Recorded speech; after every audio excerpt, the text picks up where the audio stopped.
YTN 라디오 이동현 뉴스 정면 승부 4부 시작하겠습니다. 여론조사를 통해 민심을 읽어보는 시간, 민심은 숫자다 코너입니다. 오늘도 배철호 리얼미터 수석 전문위원, 이은영 휴먼앤데이터 소장 나왔습니다. 어서 오십시오. 네, 안녕하세요. 안녕하세요. 자, 국민의힘 윤석열 후보가 후출된 후에 지지율이 급등입니다. 이재명 후보는 좀 빠지는 양상인데 전체적으로. 그래서 컨벤션 효과라는 얘기도 있고 보수 가표집이라는 얘기도 있습니다.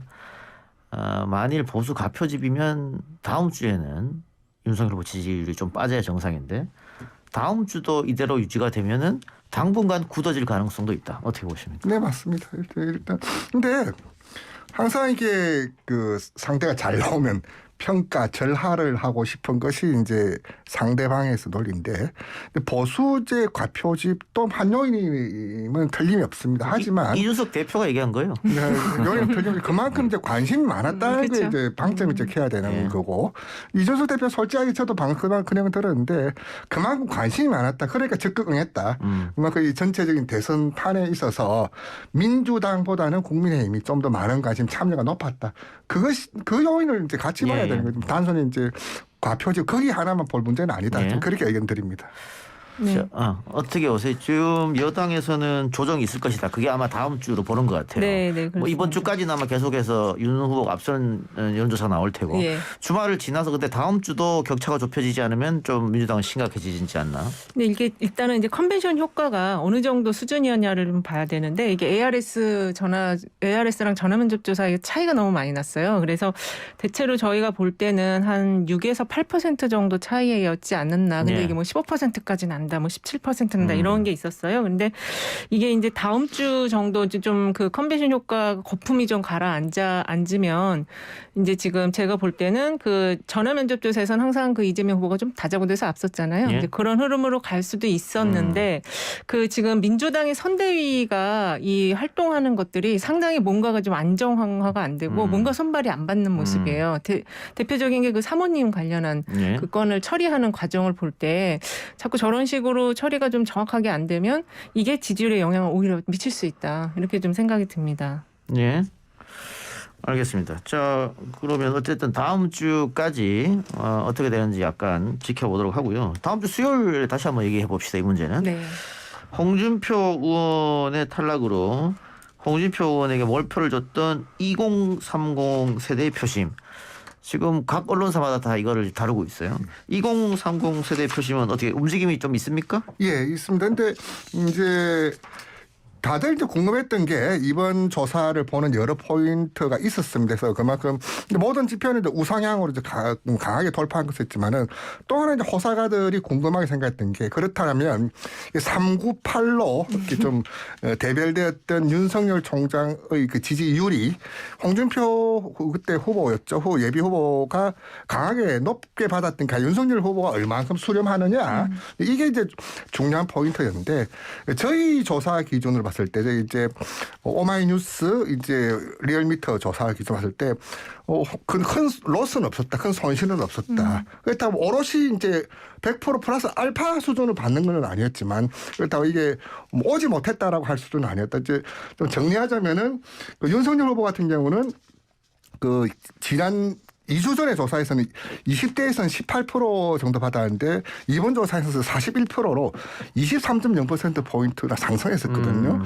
30대에서는 29에서 39로 한 10%포인트. 근데 그 이전 지지율보다는 높은 그 20에서 30% 수준의 높은 지지율을 받았다. 그럼 나름 이제 성공적으로 그 지지율을 유입했다라고 평가해도 뭐 과하지는 않다. 그렇게 좀 말씀드립니다. 그게 이제 여론조사가 지금 그 후보가 확정된 이후에 한 10개가 나왔어요. 그 좀 평균적으로 봐야 될 것 같은데 일단은 그 홍준표 후보가 그 당시 경선 당시에 20대 층에서 받았던 게 한 30대 초중반이 되는데 윤석열 후보 선출된 이후에 나온 조사들 보면 20대 초중반 정도거든요. 그러니까 이게 물론 충분히 이제 가긴 갔는데 그게 아직은 홍준표 후보가 받았던 수준만큼은 가지 않았고 그리고 그 30대도 마찬가지고 그리고 그 2층이 지금 한 3분의 1 정도만 윤석열 후보에게 흡수됐다라는 게 좀 대체적인 자료를 보면 좀 그런 흐름이거든요. 그래서 아직은 충분히 다 완전하게 윤석열 후보로 가지 않았고 여전히 부동층으로 표류하고 있는 표심이 한 30% 이상은 된다.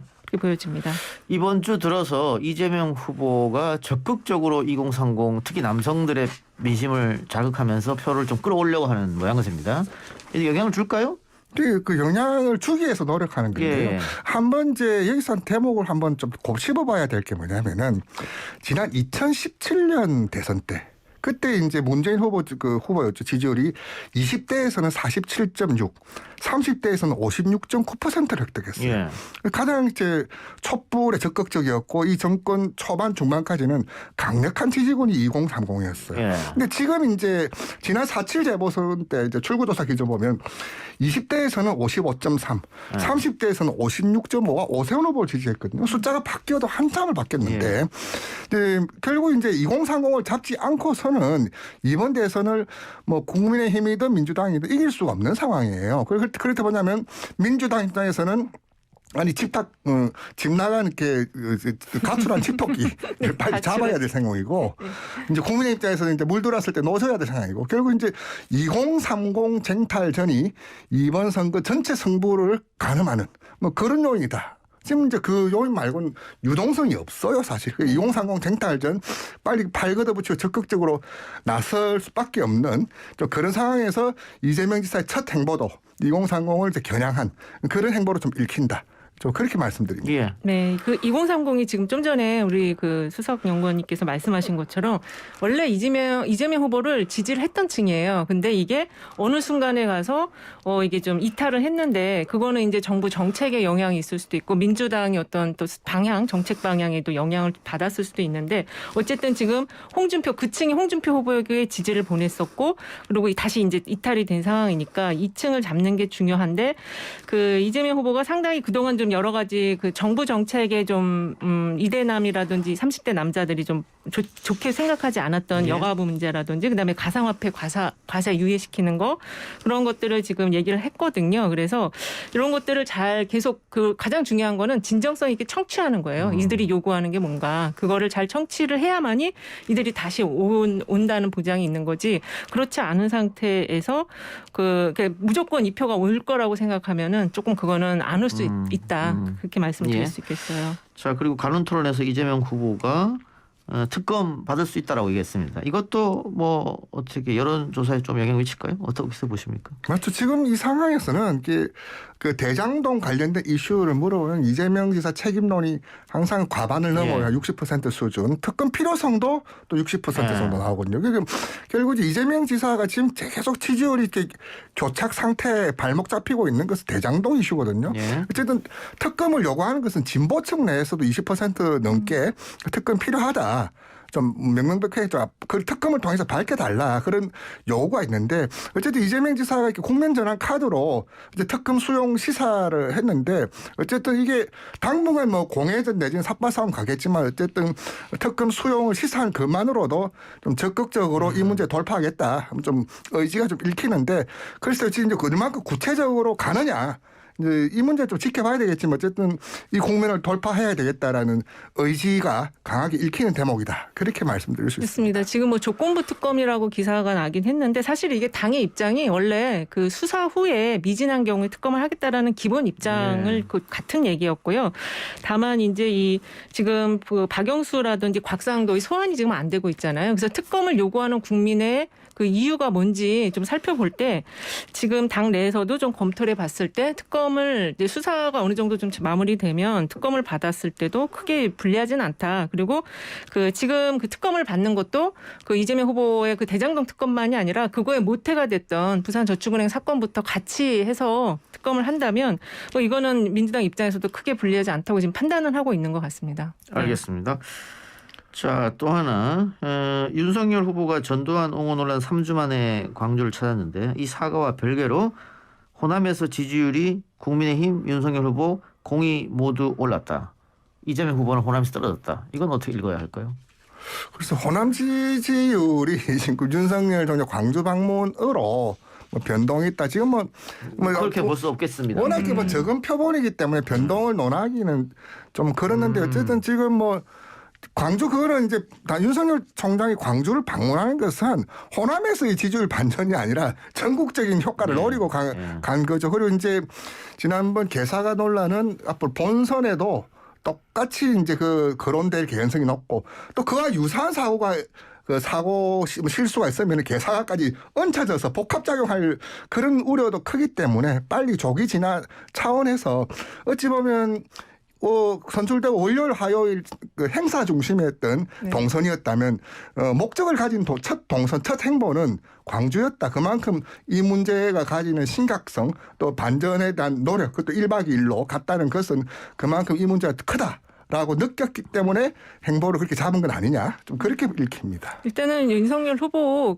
이제 경선에서 후보가 되는 과정에서 민심의 지지를 못 받았잖아요.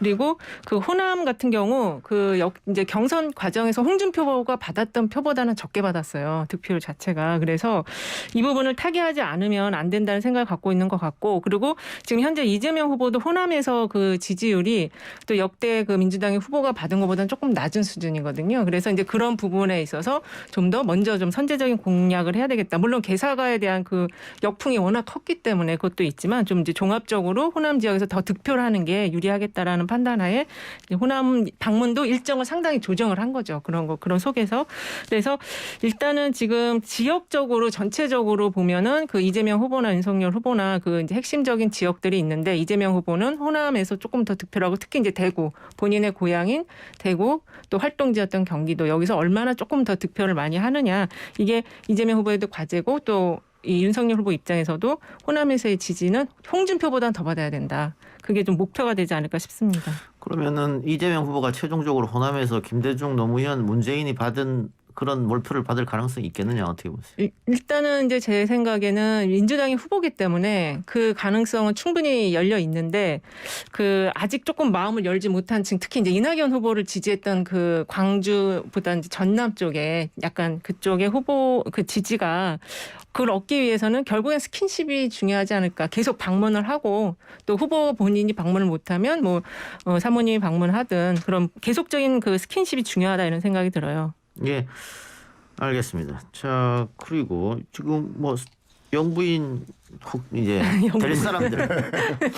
될 사람들 이야기를 하셨으니까 그거 한번 물어보겠습니다. 후보의 부인도 변수가 되겠느냐? 일단 김혜경 씨 같은 경우에는 지금 별다른 이슈가 없는 것 같고요. 네. 이번에 부상당하고 이거는 가짜뉴스 때문에 좀 시끄러웠습니다만은. 근데 지금 김건희 씨 같은 경우에는 이 도이치모터스 주가 조작 의혹 수사 대상이기도 하고 논문 표절을 2월 달까지 국민대에서 검증 끊는다고 했고 게다가 경력을 허위로 작성한 거는 지금 4-5건 이상이 나온 상태거든요.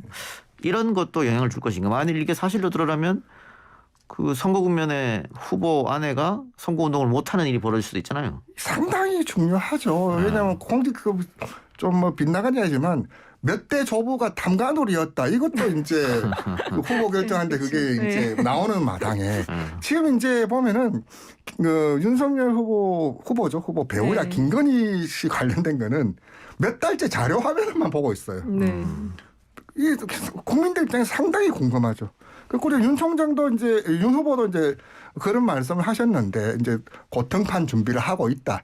관심이 높은 만큼 부심도 큽니다. 어떻게 과연 어떤 모습을 하든 다 알려진 뉴스로는 머리 스타일 좋은 또 관련된 복장 좋은 이렇게 이미지 컨설턴트도 붙고 했다는데 과연 국민들 과연 알려진 게 뉴스에서 나왔던 모습과 등장했던 모습 상당히 아마 남은 초반에 관심을 많이 끌 수밖에 없고 관심의 어떤 강도가 클수록 결과에 대한 반향도 굉장히 클 것이다. 그렇게 좀 상대적으로 이제 이재명 후보 배우자인 김혜경 씨보다 윤석열 후보 배우자인 김건희 씨에 대한 관심이 많기 때문에 그 출렁거림도 클 수밖에 없는 거는 당연한 일이죠. 네, 맞습니다. 지금 이 김혜경 여사는 그래도 선거 경험이 상당히 있거든요. 네, 그래서 큰 실수는 하지 않을 걸로 보여지는데 김건희 씨는 선거 경험이 없기 때문에 윤석열 후보 지지율 빠질 때 보면은 자기 실수에 의해서 크게 빠지잖아요. 그런 상황이 나올 수 있고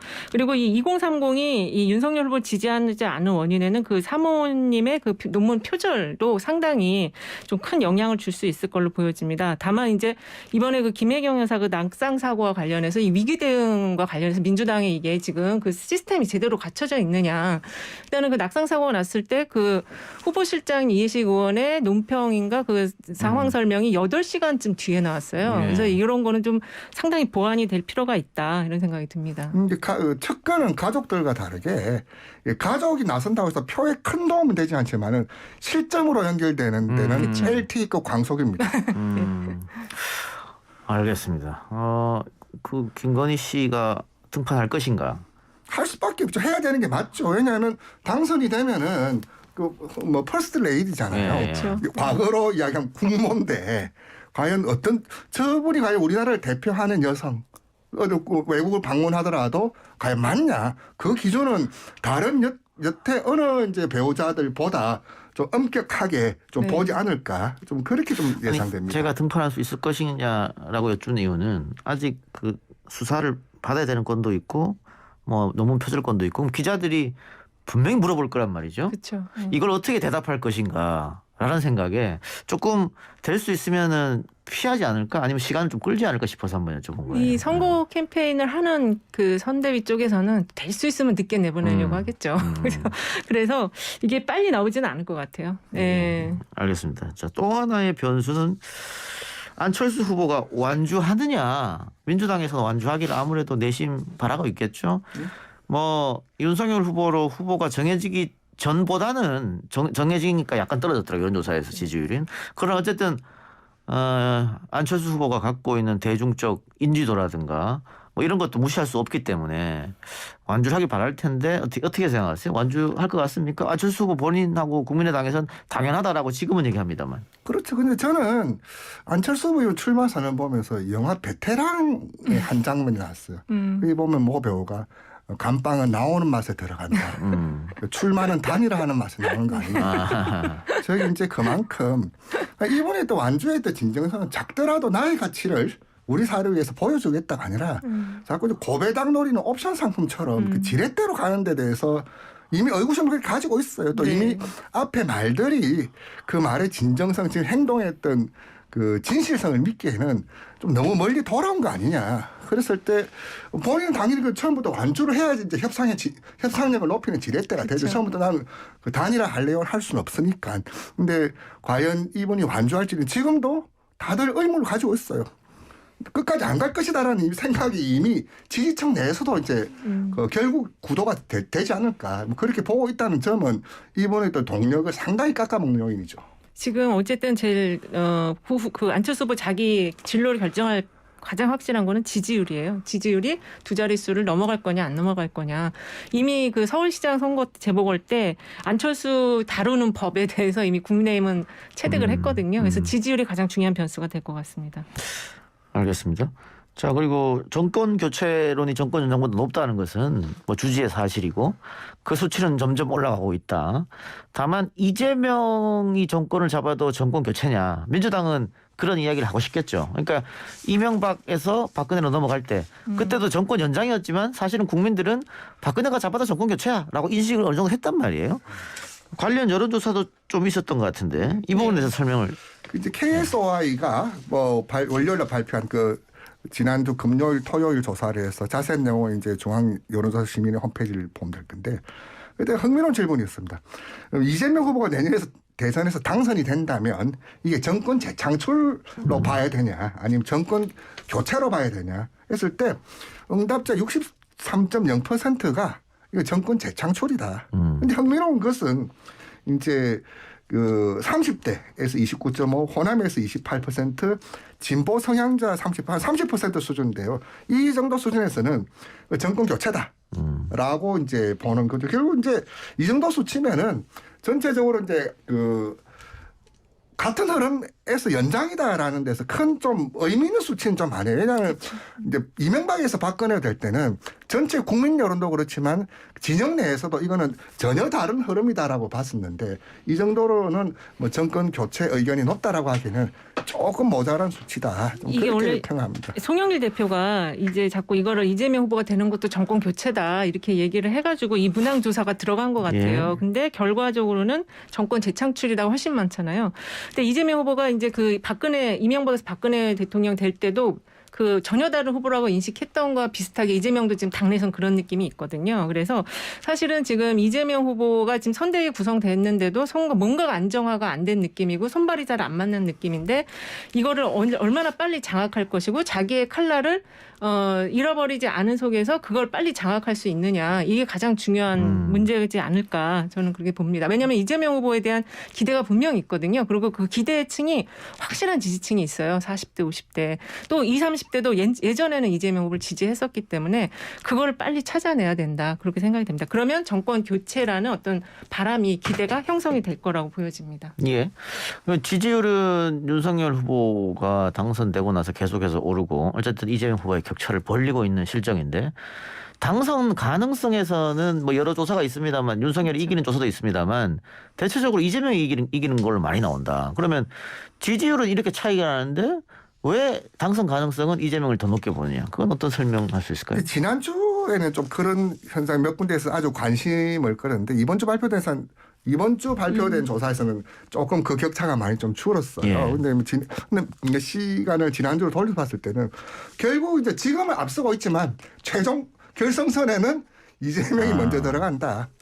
지금의 그 상황과 결과 상황을 전혀 구분해서 보더라. 조금 뭐냐면은 이제 지금은 이제 이재명 후보가 대장동 등 여러 악재에 그 발목이 잡혀 있고 먼저 나섰음에도 케미가 이루어지지 못한 여러 가지 안팎의 악재가 있지만 악재가 해소되면은 지지도는 펌핑할 것이고 하지만 지금 윤석열 후보가 이제 나름 고공행진하고 강세를 보이고 있지만 여러 리스크가 터지면은 지지율은 조정 내지는 떨어질 것이다. 그렇죠. 결국 이제 지금의 상황과 나중의 상황을 이제 봤을 때 그 결선선에는 득표는 결국 이재명 아니냐 그런 이제 컨센서스가 있는 거죠. 네.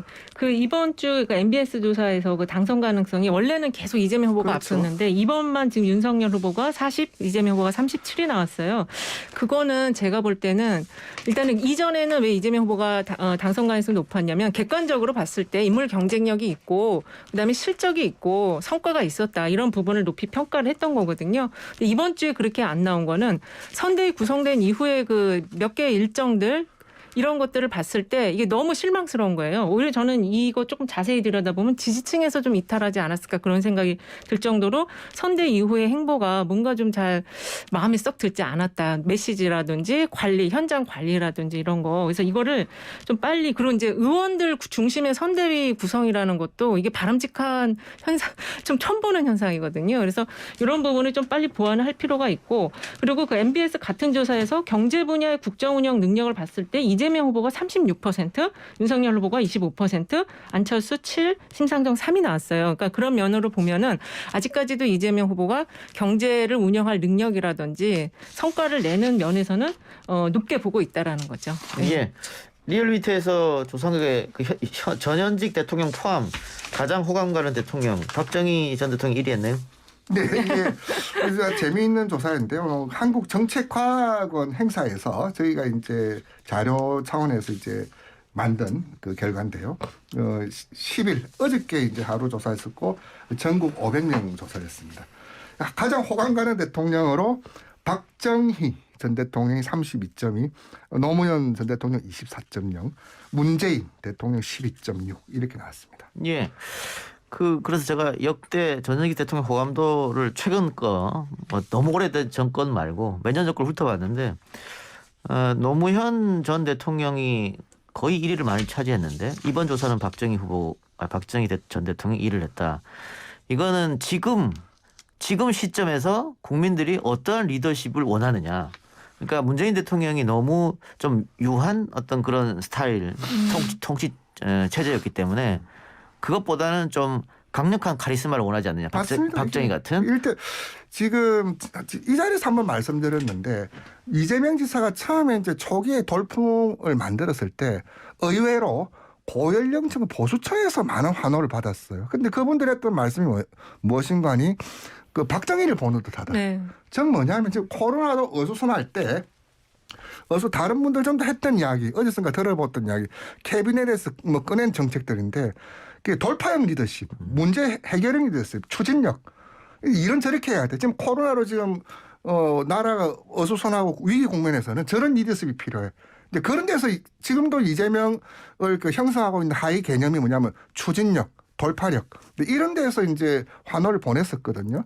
지금 아까 진행자께서 말씀하셨던 대로 지금 코로나로 굉장히 어수선하고 몇 년째 이렇게 잠겨 있는 분위기를 좀 돌파하는 그런 리더십을 원하는 것이 이만큼 박정희에 대한 그 소환을 다시 또 그만큼 강하게 한 거 아니냐. 저는 그렇게 봅니다.